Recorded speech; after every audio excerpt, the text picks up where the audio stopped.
সরাসরি বিজেপির ভারতের বিজেপির উস্কানিতে বাংলাদেশে কিন্তু ভারতের জনগণ অতর্কিতভাবে বাংলাদেশের অভ্যন্তরীণে ঢুকে পড়ে এবং বাংলাদেশে এসে বাংলাদেশের জনগণ এবং বাংলাদেশের কিছু সীমান্তের এপারে এসে আপনার বাংলাদেশের যে গাছগাছালি ছিল সেগুলা ভারতের জনগণ এসে কেটে দিয়েছে। তারই প্রতিবাদ কিন্তু বাংলাদেশের জনগণ এখন একত্রিত হয়ে তার প্রতিবাদ করার চেষ্টা করছে। কিন্তু খুব দুঃখজনক বিষয় হলো ভারতের একটা বাহিনী কিভাবে বাংলাদেশের অভ্যন্তরণে ভারতীয় জনগণ কীভাবে প্রবেশ করতে দেয় সেটাই বড় দুঃখজনক।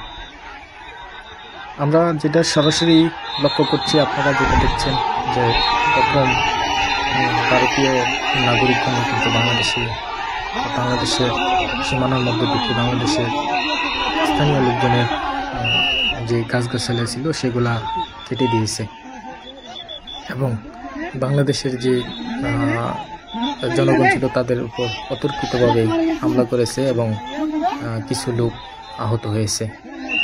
তারই পরিপ্রেক্ষিতে কিন্তু বাংলাদেশের আশেপাশের যত জনগণ ছিল তারা একত্রিত হয়ে কিন্তু তা প্রতিহত করার চেষ্টা করছে। কিন্তু ভারতের উপর থেকে কিন্তু বিভিন্ন ইট পাটকেল এবং আমরা যেটা শুনেছি যে বোমা মারারও কিন্তু একটা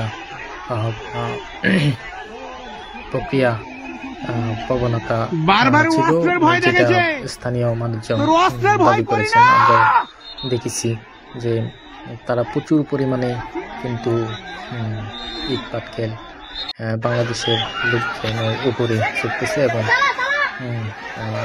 বাংলাদেশের লোকজন কিন্তু ভারতের লোকজনের যত লোকজন আছে তার থেকে কিন্তু অনেকটাই কম। সেই কারণেই কিন্তু ভারতীয় লোকজন বাংলাদেশে এসে ঢুকে বাংলাদেশের গাছগাছালিগুলো কেটে দেওয়ার দুঃসাহস করেছেন।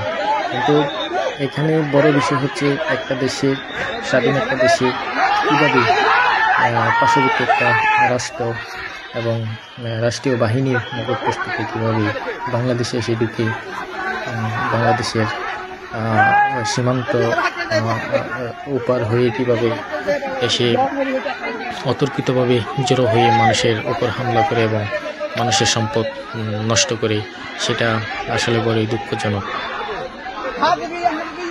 বাংলাদেশের বিজিবি অনেক শান্তভাবে পরিস্থিতি নিয়ন্ত্রণ করার চেষ্টা করছে, বাংলাদেশের মানুষকে বোঝানোর চেষ্টা করছে। কিন্তু ওপার থেকে কিন্তু ভারতীয় লোকজনের উস্কানিমূলক আচরণটাই বেশি লক্ষ্য করা যাচ্ছে।